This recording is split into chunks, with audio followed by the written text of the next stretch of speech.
விவசாய பணியில இருக்கின்றவர்களுக்கு தான் அந்த அருமை தெரியும், அந்த கஷ்டம் தெரியும். அந்த கஷ்டம் அருமை எல்லாம் அனுபவ நீதியாக தெரிந்த காரணத்தினால்தான் விவசாயத்திற்கு நாங்கள் முன்னுரிமை கொடுத்துக் கொண்டிருக்கின்றோம்.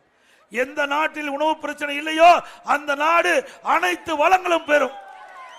ஆகவேதான் பொன்மனச்சம்பல் புரட்சி தலைவர் எம்ஜிஆர் அவர்களும் இதையும் புரட்சி தலைவி அம்மா அவர்கள் விவசாயத்திற்காக முன்னுரிமை கொடுத்தார்கள்.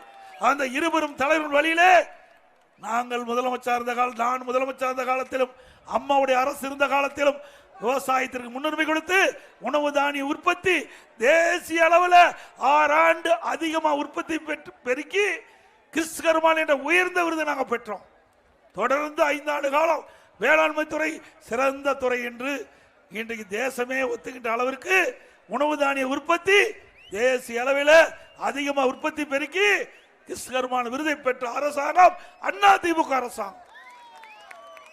இன்றைக்கு சிறப்பான ஆட்சி, திறமையான ஆட்சி என்று சொல்லுகின்ற அளவிற்கு அனைத்து இந்திய அண்ணா திராவிட முன்னேற்ற கழக ஆட்சியில பல விருதுகளை நாங்கள் பெற்றுக்கொண்டோம். தேசிய அளவில், இந்திய அளவில் உள்ளாட்சி துறையில 140 விருதுகளை பெற்றோம்.